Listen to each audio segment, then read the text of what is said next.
Another mass extinction, similar to the one that killed the dinosaurs. It happened 5 times in the past 540 million years, but this time around, experts say we may be able to stop it. Michio Kaku is a physics professor at City University of New York and author of the new book, Physics of the Future, that we're going to be looking forward to the new book, of course.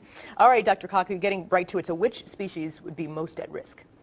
Well, so far, if you analyze the last few hundred years of life on the Earth, human activity apparently has wiped out 1.4% of all plant and animal species, and it is 100 to 1,000 times faster than normal because of human population, development, pollution, overharvesting.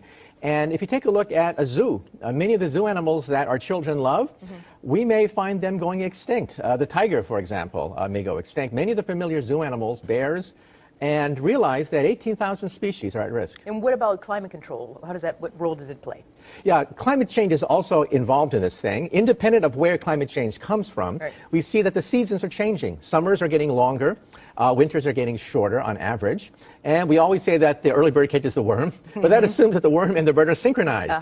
Many of these cycles, the natural cycles, are being thrown into disarray, meaning, for example, droughts in China going on right now, perhaps famine in certain areas. So we humans cannot be divorced from what's happening in the natural world. We can't be divorced. Is there something we can do about it? I guess you said pollution is one thing we can do. But so what happens, doctor, if there is not this sort of scientific pruning? Would the Earth be overrun with all sorts of creatures? Well, evolution says survival of the fittest, and so far we humans are among the fittest. But we are also at the top of the food chain, the top of the pyramid, and it wouldn't take much to dislodge us from being at the top of the food chain. So who could outrank us at the top of that food chain? You know what animals I need to look out for? Well, in science fiction, of course, the insects take over.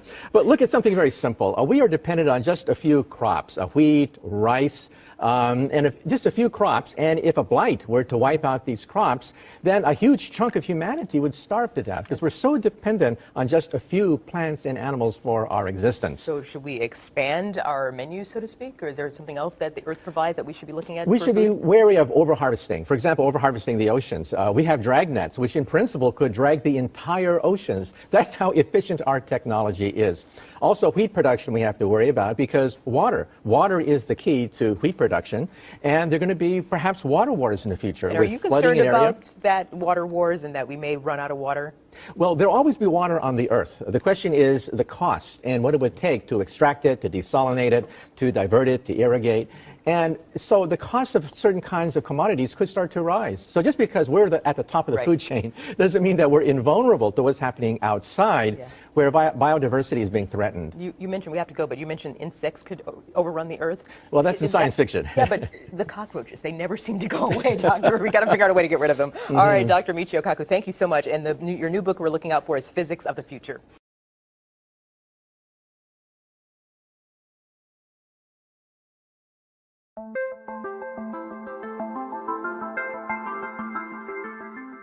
There's a giant asteroid flying towards Earth. Detected by a Russian robotic telescope, it's one of the largest and most dangerous space rocks approaching our planet's orbit. RT's Murad Gaziev looks at the threat from the void.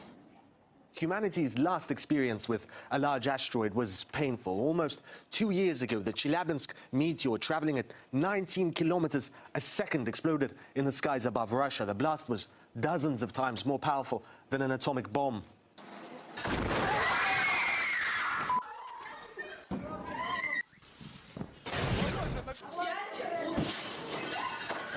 But that meteor was only 20 or so meters in diameter, weighing about as much as the Eiffel Tower. This new asteroid is an entirely different story. It's 20 times bigger, the size of a village, weighing millions of times more. If this asteroid, for now called 2014 UR116, flew into our atmosphere, it wouldn't just burn up in the air and shatter windows. This would hit the planet's surface, potentially killing millions. But calm for now. It's not yet on a collision course with Earth. The danger is, as it passes near planets and the sun, gravity could alter its path. In fact, the Russian Space Agency, which detected UR116, has satellites watching just for such objects. And it's not only Russia. An American observatory a decade ago detected another similar asteroid. There was a big scare about that, if you remember. Apophis was named after the Egyptian god of evil, and asteroids its size hit Earth on average once in 80,000 years. NASA gave it a very real chance of impacting our planet, though that was later revised down. But the danger from asteroids asteroids is very real, and astronomers are increasingly keeping an eye out and thinking about what to do if they confirm a collision course, though don't expect anything quite as dramatic as Bruce Willis leading his team of misfits to save the world.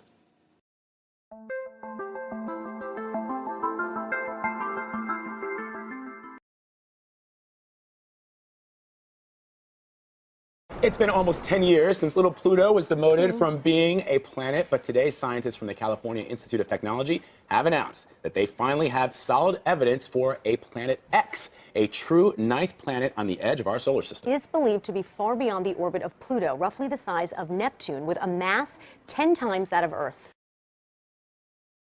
There are things out there, little icy objects that are orbiting in a funny way, and nobody was quite sure why. It seemed like there might be something with gravity pulling on them, but nobody quite understood.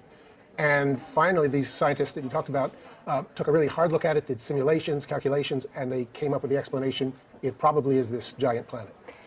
I think I read somewhere it orbits the sun every 10,000 to 20,000 years. Right. Is that why no one has seen it to this point? No, that's not why. It's because it's so dim. It's so far away that even though it's big, it's very, very dim, and it'd be very tough to spot with a telescope.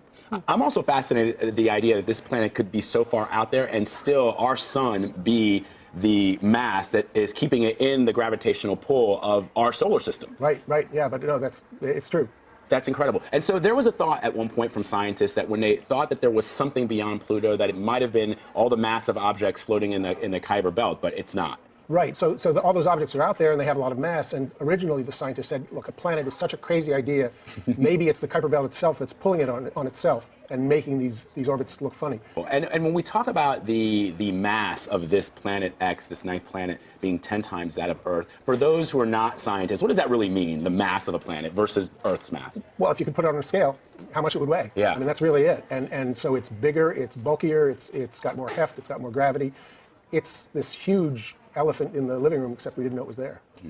You mentioned that scientists haven't seen it yet because of how far away it is and how Right. dim it is. Is there a way for them to get visual evidence? Yes, so the biggest telescopes in the world can theoretically see this thing if they're looking in exactly the right place. And with the publication of this new paper today, they are now going to start to look in earnest. How much further out there is this planet X than the rest of the planets in the solar system? I mean, So Pluto we think of as the really out at the very edge, the very farthest thing that you could call a planet, even though we don't anymore. And I'm still supporting Pluto's right to be a planet. But this thing is 5 times further out than Pluto. Fascinating. Is there any chance it's not a planet? No, there's always, it's very foolish to say no chance because, you just don't know what you don't know. But the odds are looking very, very good. 60 billion miles from the sun. Yep. Amazing stuff. Michael Lemonick, thank you so much. Fascinating stuff. Great, thanks.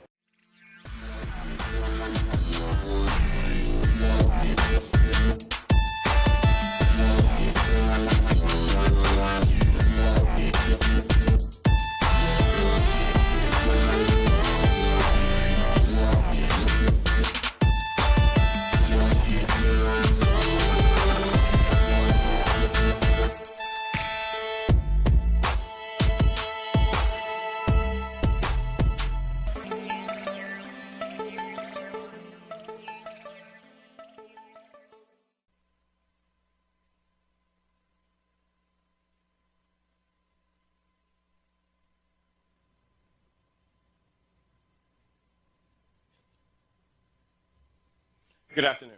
My name is Dwayne Brown with the Office of Communications, and welcome to NASA headquarters. Today, NASA reveals near-Earth asteroid findings and implications for future research from the agency's Near-Earth Object Wide Field Infrared Survey Explorer, in short, NEOWISE. Today's information and graphics can be obtained on the web at www.nasa.gov/wise. We will have brief presentations from our presenters, then open it up for questions at our NASA centers in the phone bridge. Before we get started, let me introduce you to today's speakers. First up, Lindley Johnson, NEO Program Executive, NASA Headquarters, Washington. Amy Meinzer, NEOWISE Principal Investigator, NASA's Jet Propulsion Laboratory, Pasadena, California. Tim Spark, Director, Minor Planet Center, Smithsonian Astrophysical Observatory, Cambridge, Massachusetts. And Lucy McFadden, scientist, NASA's Goddard Space Flight Center in Greenbelt, Maryland. And with that, I'll toss it to Lindley to start us off. Thanks, Dwayne. Thank you all for tuning in to hear about our progress with the Near-Earth Object Observation Program. We're here today to provide an update of our understanding of the near-Earth asteroid population and announce achievement of some significant goals in finding our nearest neighbors in the solar system.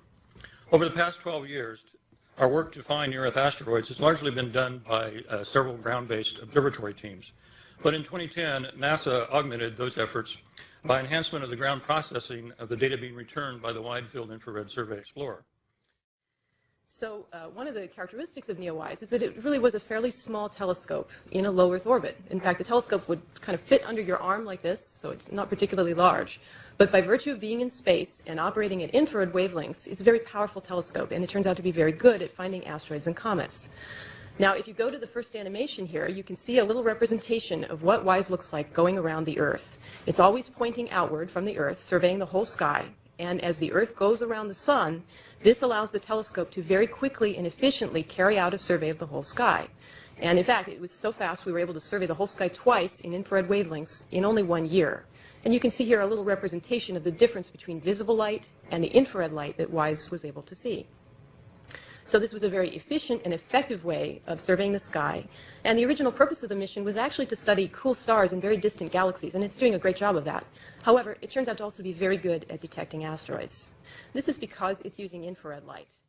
First of all, I find it really exciting that scientists continue to find things in the solar system, bodies in orbit around the sun, and objects that are close to our backyard in the near-Earth space. I want to congratulate the team for your successes. And I know from experience that in order to conduct a survey and to locate and discover new bodies from spacecraft missions requires a lot of planning, a lot of ingenuity, huge amounts of computing power, and then hours and hours, months of discussions with colleagues and poring over the data to validate the results. Thank you. I realize you're focusing on near-Earth asteroids today, but there's been so much talk about the potential for finding a Planet X or some sort of large body through the WISE survey. Can you comment on any status on that sort of search, or maybe even reassure people that Planet X isn't coming to get them next year? Yes, this is Amy Meinzer. I'm happy to answer this one. Planet X is not coming to get us. But we are looking to see if there are any other bodies in the outer part of the solar system with the WISE data. This is a very natural project for WISE. And so we're still working on it right now. We've obviously just returned a huge amount of data from the telescope that's going to take us a long time to sort through. But the initial results are very promising. You may have seen earlier results where we've discovered a new class of very cool type of stars with WISE. But the search is still on, and we don't think that there's anything that's hazardous in the outer solar system. We think that this is just a sort of if there is something out there, it would be a large body in a roughly circular orbit. Our next caller, Denise Chow from space.com. Denise. So when you say the initial results are very promising, the initial results are very promising. Anything else you wanted to say on that point? We've actually been able to confirm the discovery of 100 new objects that are these very cool stars called brown dwarfs. And so that's very similar to what people are interested in looking for. So we've actually found some of these that are relatively close to the Earth, but none of these are closer at this point than the nearest star to our solar system. So it's a good start, though. Warning from scientists suggesting the Earth may be on the verge of another mass extinction, similar to the one that killed the dinosaurs. It happened 5 times in the past 540 million years, but this time around, experts say we may be able to stop it. Michio Kaku is a physics professor at City University of New York and author of the new book, Physics of the Future, that we're going to be looking forward to the new book, of course. All right, Dr. Kaku, getting right to it. So which species would be most at risk?